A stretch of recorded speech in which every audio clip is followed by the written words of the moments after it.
Together we can. True. Just that. Together we can. There is no way you can succeed alone. If you want to move very fast, move alone. But you want to move very far, move together as with other people. That's it. That's what we have learned. And for those people, like Wazalendo, we had the CEO for Wazalendo. In his presentation, to date, Wazalendo is in trillions of money. That's their portfolio. So meaning that soldiers together have walked a journey of success. Exodus was there. They are in billions of money. Over 700 billion portfolio. Those are police officers who have moved together, and here they are. Other rural circles, Ebirunji Biryo Mututu, Ebo, was able to present. And others, there were so many parliamentary circles, there are so many. So Ugandans have learned that together, yes, we can. Right. Number two, Ugandans have learned that cooperatives are not for the poor and for those who don't speak English. I'm always careful. Because here when you say the elite and the illiterate, if you don't speak English, they think that you are not educated. That is wrong. Speaking English that is not proof that you're educated. No. Me, I don't believe in that.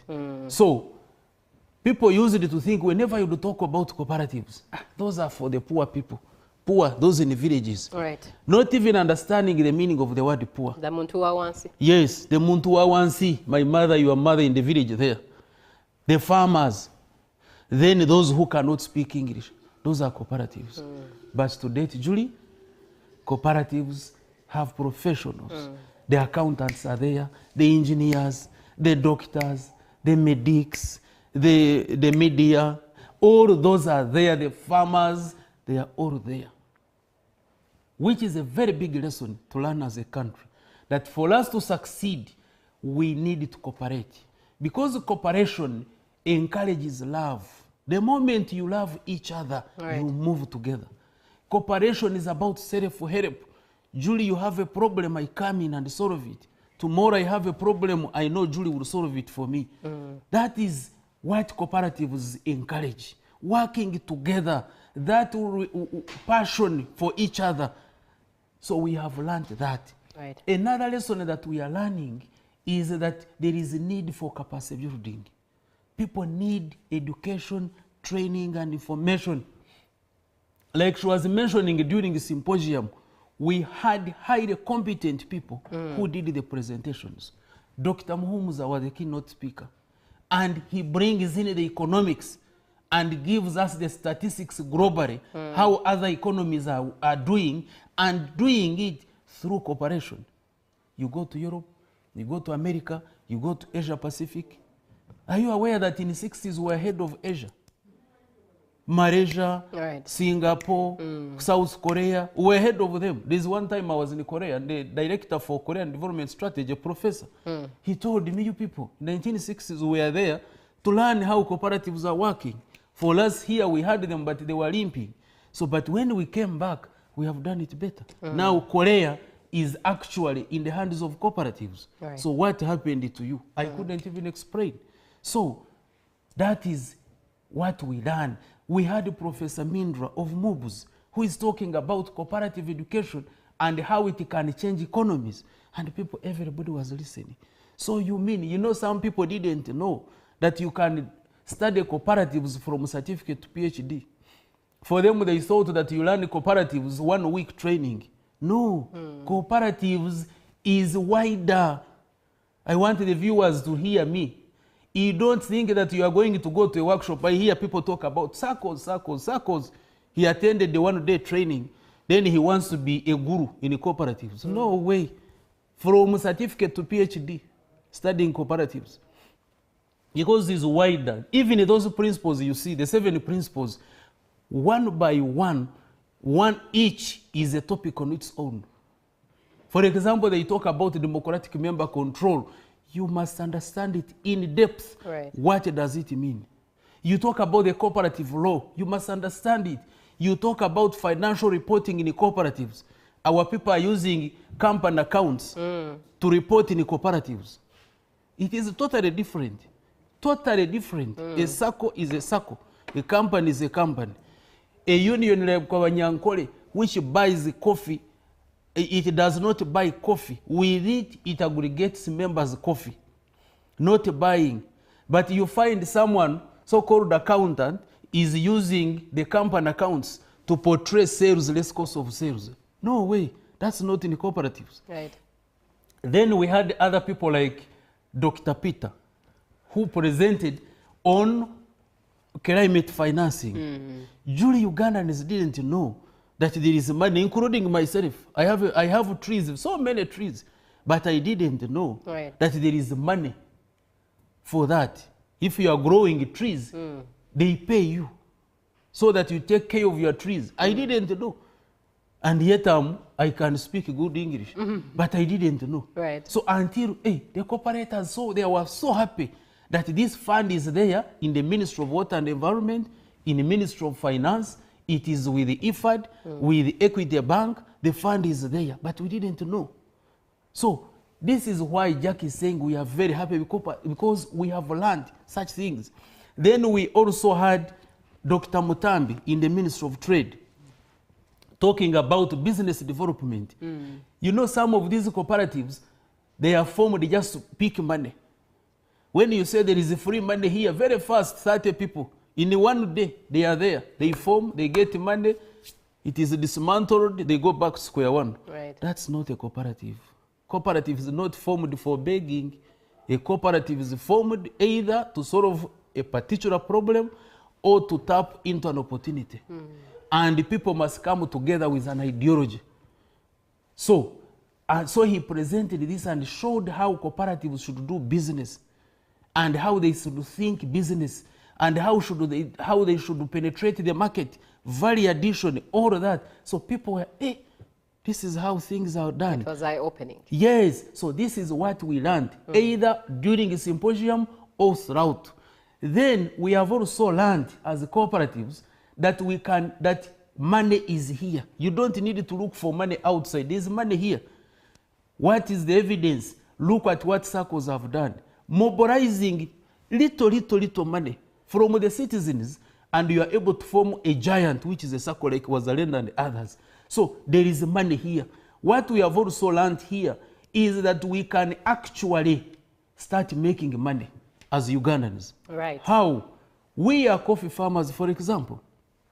We can sit together, form our cooperative. Tomorrow, we start adding value to our coffee here.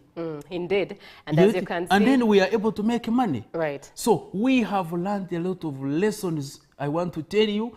And she talked about the Interreligious Council. When we were having prayers, and they were taking us through, Julie, I learned that cooperatives did not start today. Cooperatives started with the creation story. Right. When God is creating man, he says, let us create. Right. That statement alone is cooperation. Yes. It means that he's not alone. Yes. And he believes in cooperative. And just to cut you, get me? Just to cut you short for a second, I would love to update and bring our viewer up to speed. What we are looking at on the screen, on your screen, is the events that transpired at Fort Portal City on the International Day of Cooperatives. You can see the color. Indeed, you can tell that it had rained, but as Jacqueline said, the rain was such a blessing. You see the color of dance troops with the cultural dance. You see the color of exhibitors, the color of different organizations with their teardrops at display, the color of many cooperators in the garb. I can see Ivan, CPA Ivan there. You see the display of exhibitors. Very colorful event it was indeed. You can tell. For one who wasn't there, you can tell that it's color that you missed out on in there. It was on the 5th day of July, last Saturday. It transpired, but it had taken months and months of preparation and a whole week, starting from the media center, a symposium in Fort Portal City where keynote speakers spoke a lot of what CPA Ivan has shared, and indeed marked and closed with the major celebration on 5th July on Saturday. That is last Saturday. And coming back to studio, indeed, if you're just joining us, we are still looking at the aftermath of the celebration of the International Day of Cooperatives. And really what we're looking at are the lessons, the achievements, but also the roadmap thereafter. And in studio with us to do that is CPA Ivan Asimwe, who is the General Secretary of Uganda Cooperatives Alliance, as well as Jacqueline Ariho Zawede, who is the communications manager at the Uganda Cooperatives Alliance. Now you have to be in on this conversation. 0709-602-592. It's a WhatsApp number that you should engage, especially whilst we are still on air. I noticed that quite many times you engage while the show is ending, and it doesn't give us an opportunity to engage your opinions or your questions. So do that now, whilst we still have some time on us, so that the two representatives from the UCA are able to answer your questions. Now, yes, Ivan, you are still painting for us a picture of the more lessons that are being picked from Uganda's cooperative movement. Thank you so much. So I had in fact, now I don't want to say that I preach, yes, but I know the Bible. Okay. Now, so you see how cooperatives started with the story of creation, the book of Genesis. We go ahead, look at Jesus. Jesus realized that you could not succeed if he was alone. He comes up with a team of 12 disciples. So they form a cooperative. Don't ask me the name. They form a cooperative, and together 13 people. You see what has happened. Right. Religion is all over. The gospel is still here today. Meaning that if you are talking about inclusivity and sustainability, it is the cooperative model. Jesus is the best example. You go to the story of Exodus. I think it is Exodus. When the disciples, the Israelites are going back from Egypt, from captivity. And Moses and Joshua are able to cooperate. I think you know this, Julie. They are able to cooperate and defeat their enemies. That is cooperation. There are so many stories.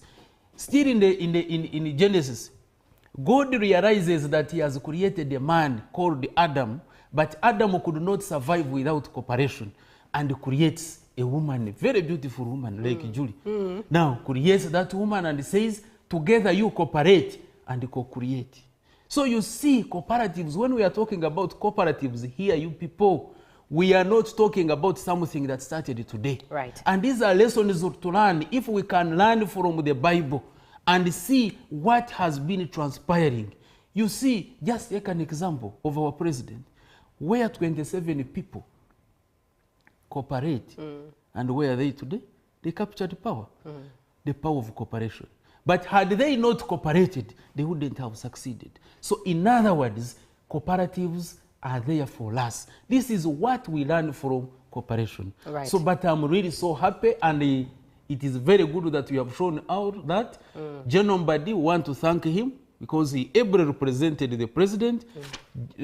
Our Minister of State for Cooperatives, Honorable Gume, was also there. The entire Ministry of Trade was there. All cooperators were there. People exhibited their products. Cooperators have products there. Right. So everything went on very well. We are blessed with rainfall. Why? We represent farmers. So that day, God blessed it. Wow. Yes. What a point to take note of and relate it indeed with what the cooperative movement is all about. Let me come to you, Jacqueline. How do you think the global cooperative movement has influenced Uganda's cooperative movement? You see, Julie, I think there's a lot to benchmark from, especially here in Uganda.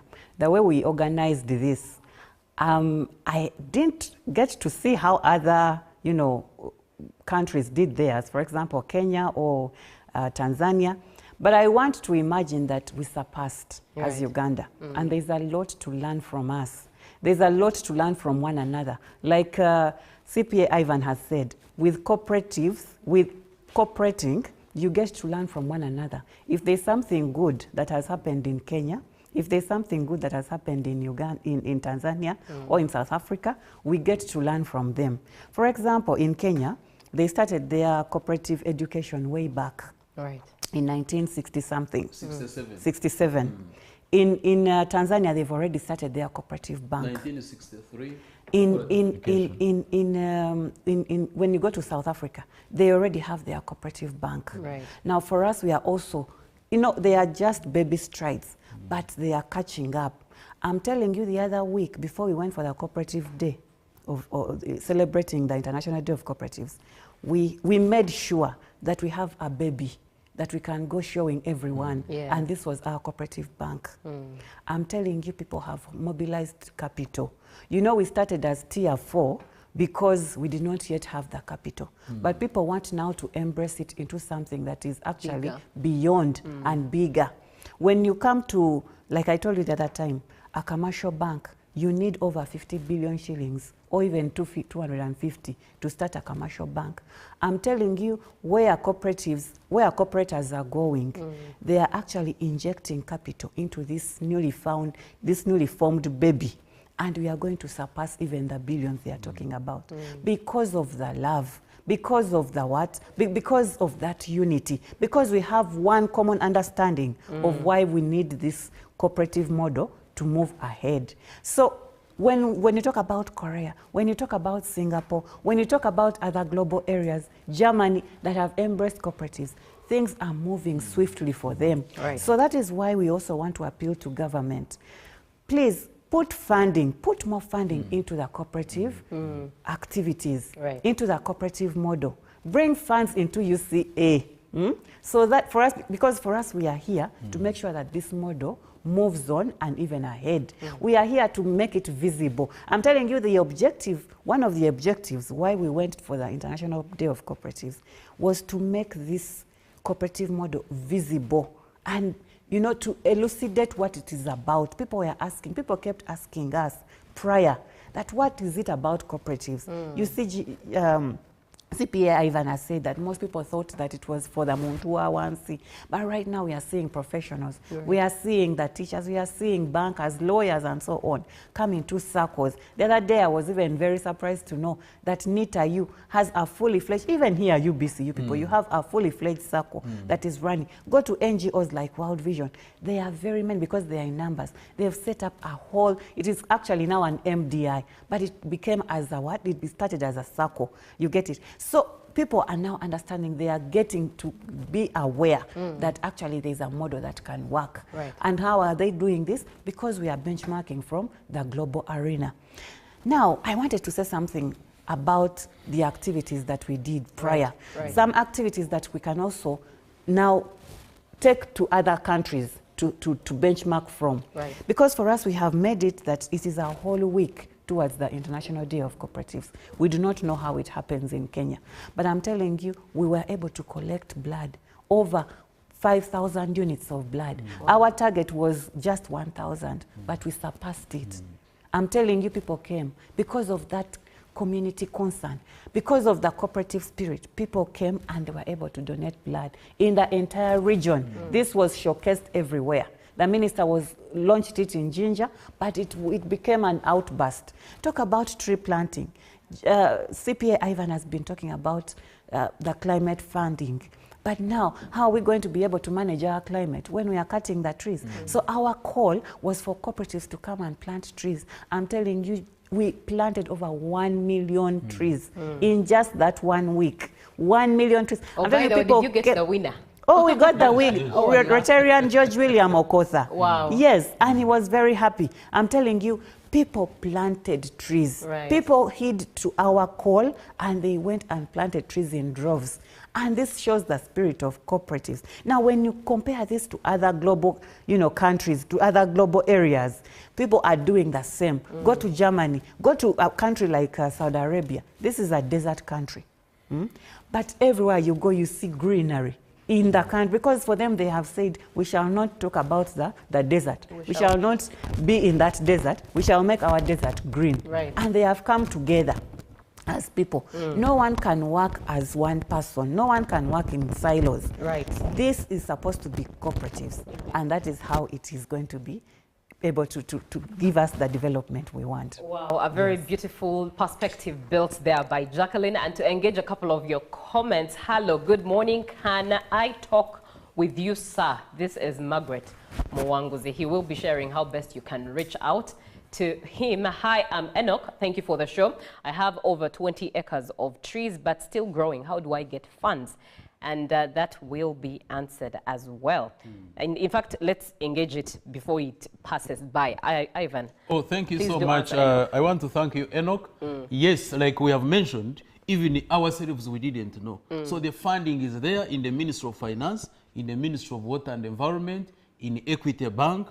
So it is there. What you, Enoch, can do, get in touch with Uganda Cooperative Alliance.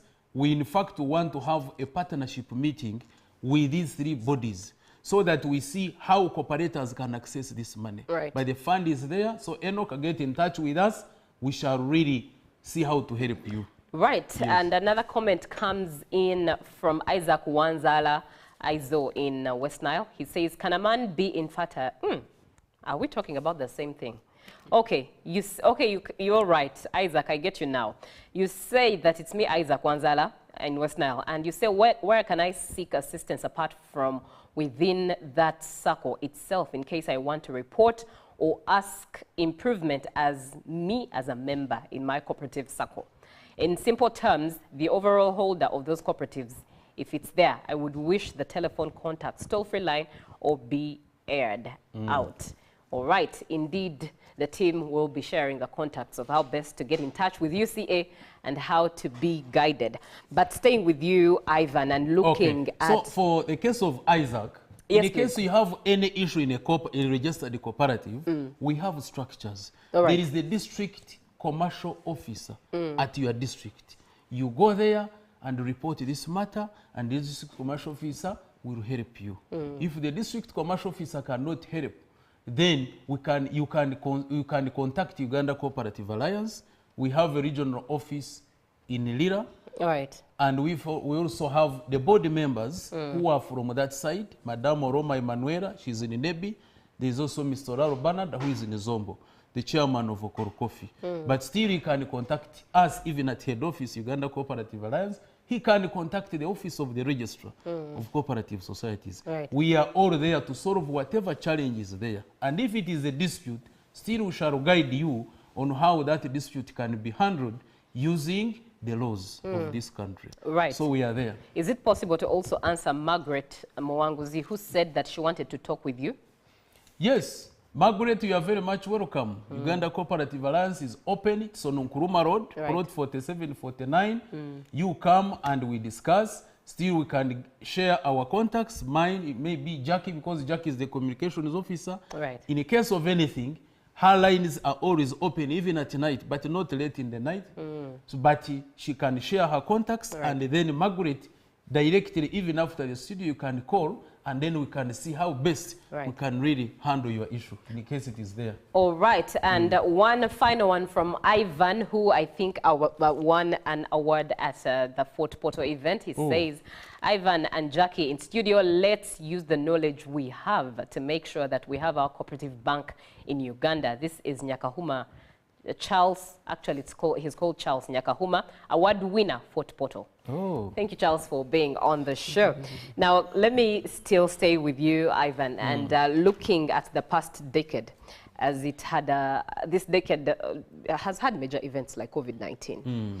Now, in your perspective, what did this event of COVID-19 that was so novel and new to everyone, what lessons do you think it taught us about the resilience and innovation, but in line with the cooperative movement? Oh, thank you so much. Before I come to that, I just want to thank Nyakahuma for winning the award. Oh, yes. And secondly, we are there together. Let's move the journey together. The issue of the cooperative bank, the bank has already been formed. It is already there. Nice. So if you're a cooperative, kindly what we want is a financial commitment. The form is going to be online. You can download it and then you fill. And then secondly, we need a board resolution. Because for you to buy any shares in the cooperative bank, the board must resolve. So those are the things that are needed. But the bank, Mr. Charles, is already there. Right. Now, what do we learn from COVID? COVID taught us a lesson. That actually something even worse than COVID can come. Happen. So meaning that you need to be prepared. All the time we must be prepared. And what we learned from there is the power of cooperation. You know, had we not cooperated, I tell you, wouldn't have succeeded. Because during this time, do you know that people who had saved their money in these circles, they were able to survive. Because much as the circles were not working, but some of them adopted digital systems. In fact, do you know, most of the circles were able to digitize because of COVID. They were still in bed thinking as it was, it is now, and ever shall be. But things had to change. Yes. Now you are there, you are stuck. You can't open for customers. You can't do what? But people need their money. What do? Right. They had to digitize. And then with that system, people would withdraw their money using their phones. You know, COVID was bad, but on the other side, it taught us a lesson for us to think ahead. So, digitization. True. That is something better. Then people learn to save. That actually, if you don't save today, you cannot tell what will come tomorrow. So they learn to save. You even hear today, people running to save. I don't want to have a challenge that I had in COVID. Let me save. Right. In the case of anything, I can buy posho and beans and put in my house. So we learned the lesson. Then the other lesson we learned was love coming together. You know, before COVID, people could not have time for each other. Like a man every morning, he just wake up and go. The woman is same, children are here. So we learned to stay together. And I hear you had a lot of domestic violence. Because people were not used to looking at each other face to face every day. When you start looking at each other, that's when you know that the other one is ugly. And then you start those quarrels. So these are lessons that we learned. But in the context of cooperatives, we learned how to save. Yes. Cooperatives very fast digitized in order for them to keep afloat. And then even value addition. People learned to add value on these products. Because like an agricultural cooperative, they would just store maize and then sell. But immediately, because of COVID, they could not sell anywhere. They now acquired machinery and started processing because there was a need for food and there was no food. So we learned to be resilient. So that is exactly what we learned from this COVID. But I pray it doesn't come. However, I want to challenge cooperators. Let us always plan ahead. Right. Because you don't know, you can't tell the future.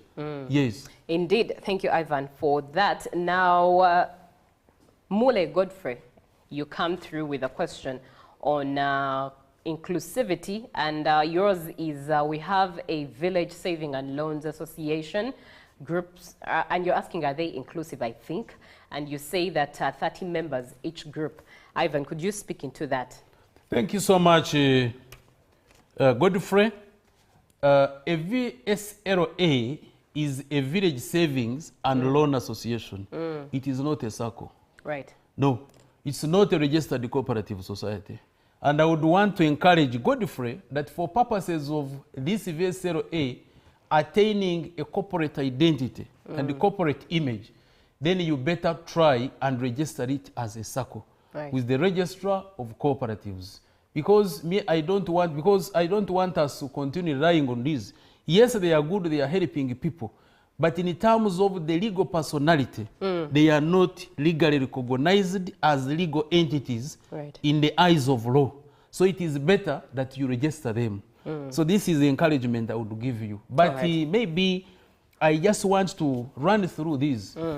Julie, what lessons do we learn? We have covered that one. Then going forward, in our presentation, the chairman of Uganda Cooperative Alliance made a presentation on behalf of the cooperators. And we made prayers as cooperators. Much as we are very happy, much as we are moving forward, but this is what we feel should be done for us to move ahead. Number one, we really request the government of Uganda to address the challenge of the legal, regulatory, and policy framework for cooperatives. And here specifically, we are emphasizing the legal lacuna on circles, whereby bigger circles are supposed to go to Bank of Uganda, then the other circles go to Uganda Microfinance Regulatory Authority, then by amending the Cooperative Societies Act, other circles are supposed to come back to the registrar. So we are very clear and we are asking government, our good government, let us amend and harmonize all these 3 laws. The MDI Act 2003, the Tier 4 Microfinance Institutions and Money Lenders Act 2016, and the amended Cooperative Societies Act Cap 107 of 2020. Harmonize all of these as guided by the Attorney General, so that SACCOs have a single law and a single regulator, like it is in Kenya under SACCIRA, the SACCO Regulatory Authority. Number 2, we are also requesting government to support and promote cooperative education in this country. Like Madam Jackie mentioned, Kenyans started cooperative education in 1967. That's when the Kenya Cooperative College was established. In Tanzania, 5th of January 1963, they established Moshi Cooperative College. But now Moshi is offering PhDs in cooperatives the same as Kenya, the Cooperative University of Kenya.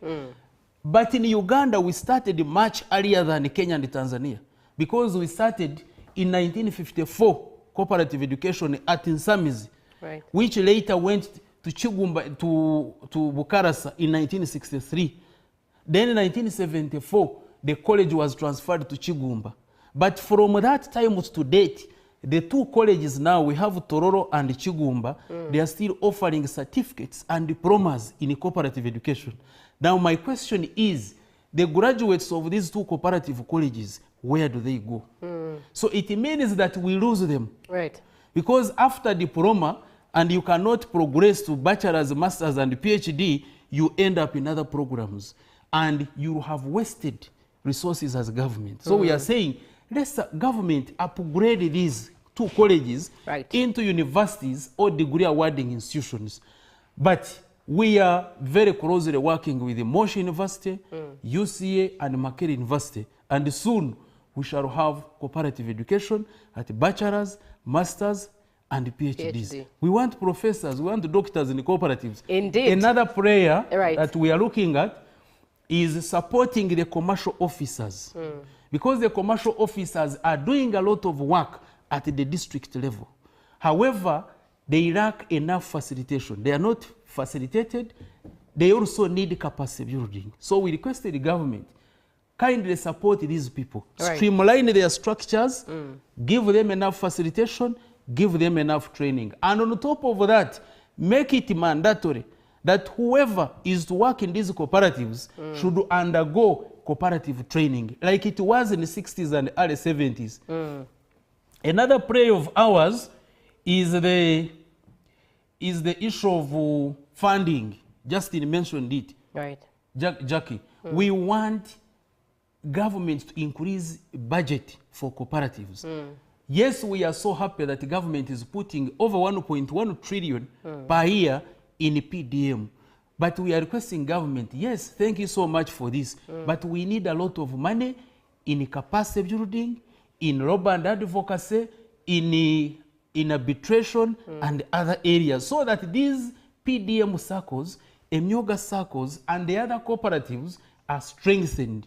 We also need a lot of funding to the Ministry of Trade, Industry and Cooperatives, because this is the mother ministry. It does a lot of work, and in fact it is the focal ministry, but it has less funding. So if we can have increased funding, then the better.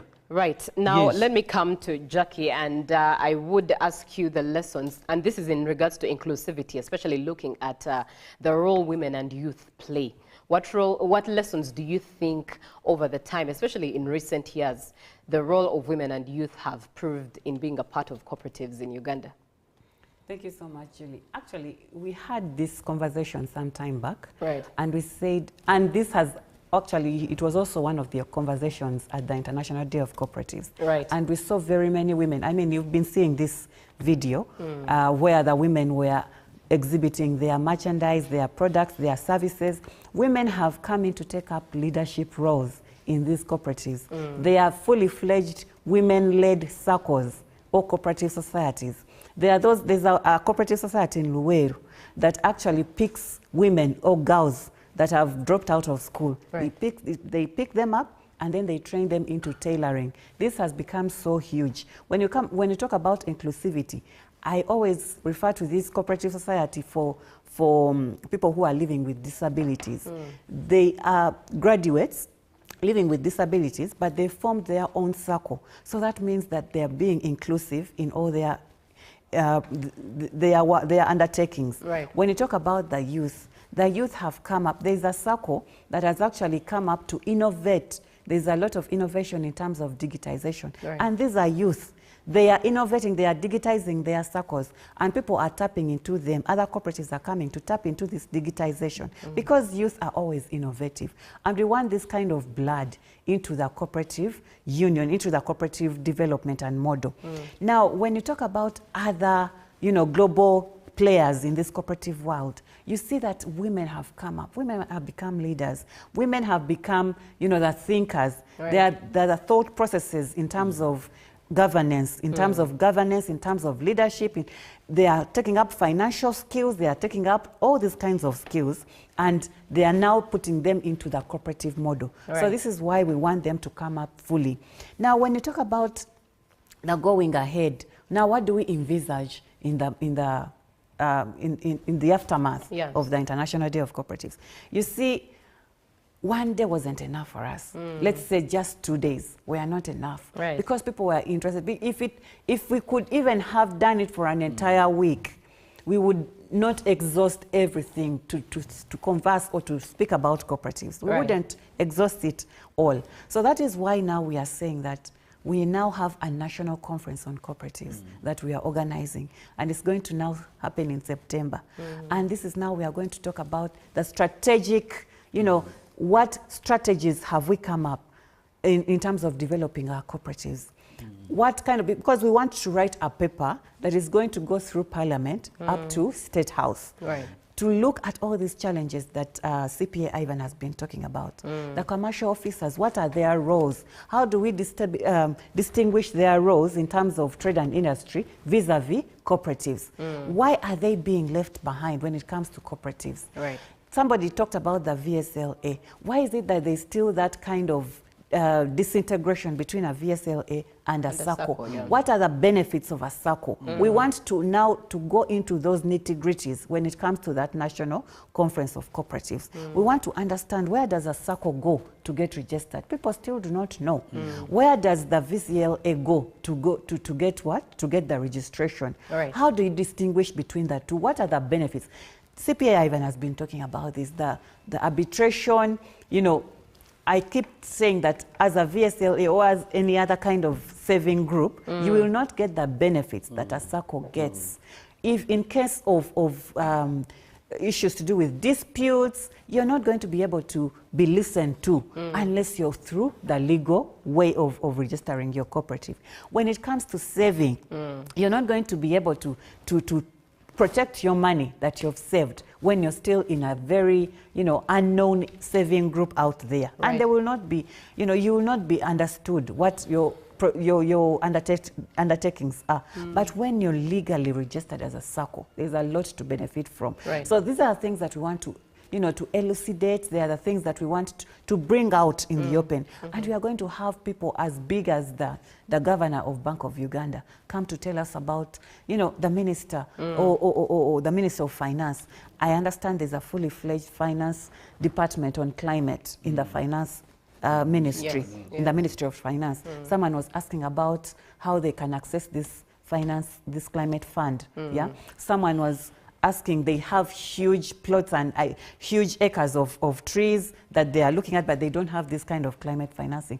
These are things that now we are going to even speak more into the cooperative development world on that day. So now we are preparing. Now the preparation now starts once again. Indeed. That is why you see, Julie, we are not going to sleep. However much we are tired, this excites us. Right. And there's no room for us to sleep. Yes. Because we want to bring this to the awareness of every stakeholder, of our duty bearers, the parliamentarians, of the government up to the central government to understand that indeed this is the model to take in order for us to develop. Indeed, and I will stay with you, Jacqueline, and thank you so much for updating us on the National Conference of Cooperatives that is happening in September, another event for you to look forward to. But there is a question that I think I will pose it to you, Jacqueline. Hello, thank you for the show. How prepared is the UCA to protect Uganda cooperative colleges that train cooperators from closing? The government is shifting attention to science and technology. This is a lecturer that is asking this. Okay, Ivan, please. Yeah, thank you so much, Judy. And this is called? He did not leave his name, but he's a lecturer. Okay, fine. The lecturer who has raised this issue. Right. Section 33 of the Cooperative Societies Act, Cap 107, says that the Board of Uganda Cooperative Alliance shall engage government on matters of policy relating to the cooperative movement. So based on this, we shall engage government, and we continue to engage government. Like these issues that I've mentioned, we are engaging government. And I'm very happy because government is very responsive. Whenever we engage government, government listens because they love cooperatives. Right. So on this issue, we have engaged them and we are moving forward. And I want to give him an assurance that the government cannot close these colleges because the numbers are increasing for cooperatives. Because currently we are over 46,000 registered cooperatives with 18 million members. So these are many people. Instead, we are now engaging government, like I've mentioned, to upgrade these colleges and also renovate them and put them to standard. Another issue we are engaging government is the issue of taxation. We are so grateful with government. They gave SACCOs tax exemption. Right. And for 10 years, which is expiring in 2027. And they also gave a tax waiver of all tax areas. But we are now requesting government to kindly extend this exemption so that these young SACCOs, PDM and Emyoga, can benefit and really take this country forward. We are also engaging government on value addition. Right. We are so grateful with government. They constructed the agro-processing facilities across the country under different programs. CAIP, ACDP, and others. So the facilities are there. So we are saying government, now that the facilities are there, support UCA, support the ministry. We do mobilization and sensitization of all these farmers so that they are able to bring their produce to these stores. They add value, like the president has always mentioned. Right. We add value and export finished products. So these are areas that we engage in government. Lastly, on the national conference, it will be there in September, and most of these issues will be discussed during that conference, and we expect His Excellency the President to come and to preside over this conference. Otherwise, we thank UBC, we thank everybody. Thank you very much, CPA Ivan. Coming to you, Jacqueline, and as we begin to bring this to a close now, many questions are coming in, and many are in regards to asking about their VSLAs. Many are in questions of SACCOs. One here says that they are approached by thieves who come to steal their money, promising them to develop more and even make their cooperatives progress with access to the president's hand.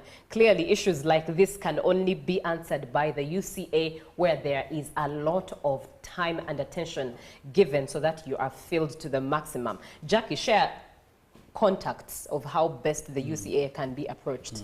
Yes, before I share the contacts, like I've already said, thieves will come. Not only thieves, rats will come and take your money away. Yeah. If you do not have that governance within you. You see, with a SACCO, you are really, you have a fully fledged AG, you know, a board. Yes. And you even sit on an AGM. You get it? Eh? And these governance issues, that someone will come and take away your money. Sometimes it's even within the SACCO itself. It will be done away with. It will be dealt away with. Right. These things that they are thieves and all, like CPA Ivan said, there are SACCOs like now Wazalendo, that are boasting of over trillions in dividends, in assets, and so on. Tell me that kind of circle, that kind of arrangement, how a thief can come, because the security becomes now very, you know, very strong. Yes. The security is strong. They've put all that digitization in play, but now your little VSLA, it will not even be digitized in a way. You will not have all these things installed to make sure that there's security. So that is why you need now to move away from just this small thing to now become something that is fully fledged into a circle, into a cooperative. With a VSLA, you might not benefit from the skills, the financial skills, the security skills, the capacity building, and yet with a circle, you can actually benefit from all that. And that is why now I give you my number. Right. It is 0776 3122 50. Right. 0776 312250. And in future, we will have a toll-free line where you can get to us free of charge. And because now we are mandated to do arbitration, dispel disputes, and most of those things, those issues that come into your circles and your cooperatives. So when we have the toll-free line, in the nearby future, you can be able to bring it to our attention, and we shall have the solutions for you. Thank you very much. Thank you very much. Hopefully you've saved that number, because you know you need it, and time is never the best friend that we have. This conversation could go on and on and on, but that's it from today's edition of Good Morning Uganda. GMU Extra with Robert Kirabo Nyonyintono is up next, so stick around to be inspired every single day. Good morning.